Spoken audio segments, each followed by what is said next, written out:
All right, I'm so glad to be joined here today by Emily Nash, Associate Concertmaster for the Quad Cities Symphony Orchestra. Emily, thanks for joining Beyond the Music. Thank you for having me. Absolutely, it's always a pleasure. So, we are here to talk about your upcoming up close performance, which you'll be doing with a string quartet of QCSO musicians. Can you tell us what excites you most about this program, and if there's anything in particular you're excited to share with the audience? Yeah, so this concert has been kind of like a year and a half in the making. And I heard some of Caroline Shaw's compositions. I played something a couple years ago, and then I took a deeper Mm. dive into her music and I found Blueprint. It's literally called Blueprint, her string quartet. And I listened to that and I thought I need to make a whole concert around this one piece.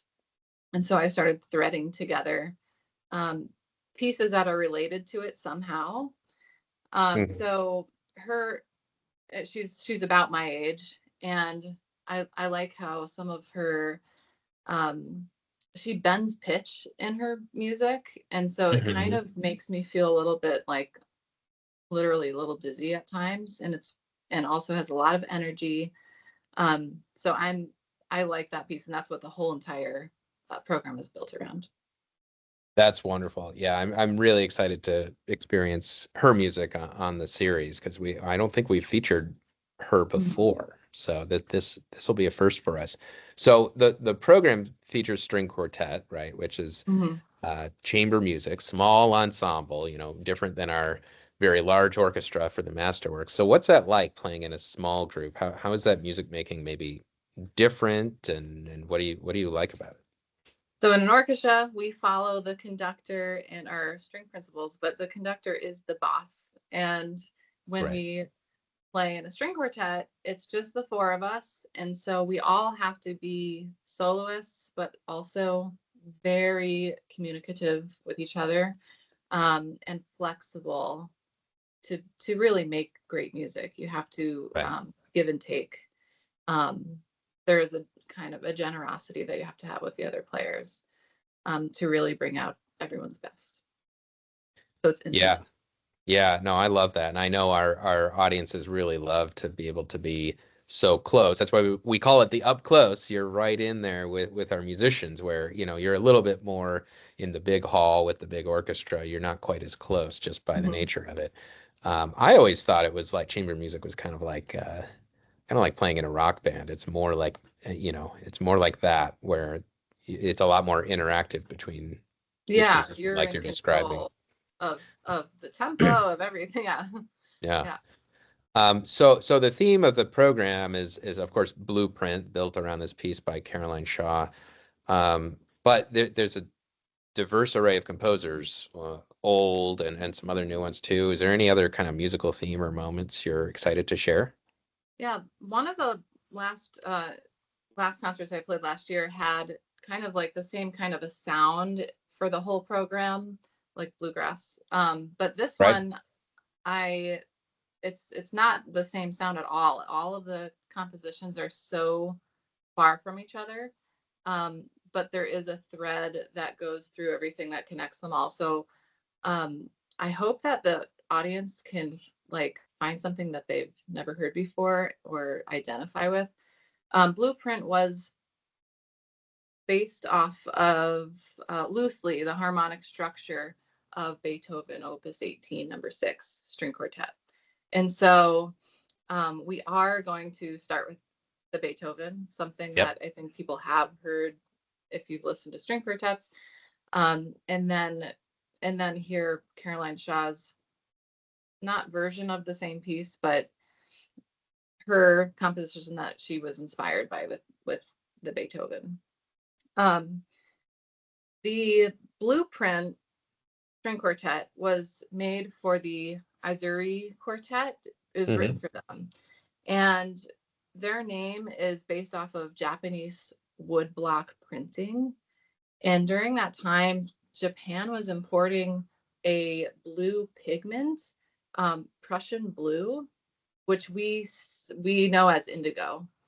Hmm. And so that was based on, the piece was based off of that, and also just the architectural like blueprint plan.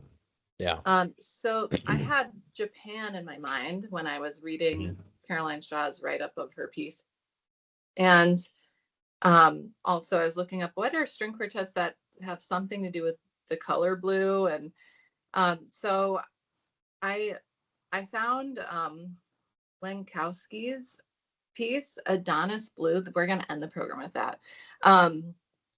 It's based off of a blue butterfly, and he has like pizzicato and collegno. We play with the stick of the bow. It's supposed to like show how butterflies are in motion. So it's textural, very textural, not like the other pieces at all. Right. And then with the Japan theme, I was thinking Madame Butterfly from Puccini's opera, and because of that other butterfly piece, and Japan, it comes together.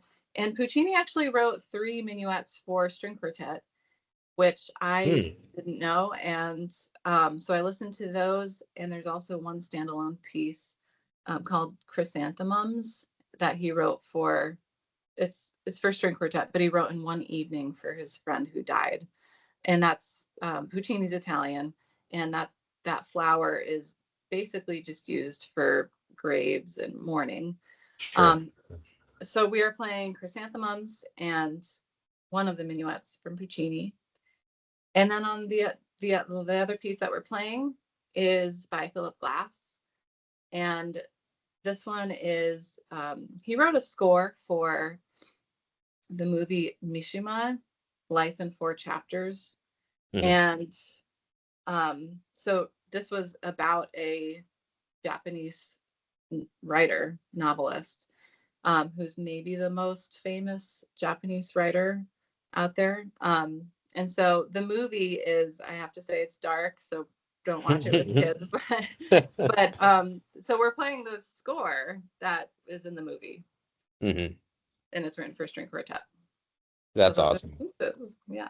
That's really cool threads, and I know one of the things that people really love about Up Close is hearing the musicians talk about the piece and talk about everything that went into the program. So it's really exciting.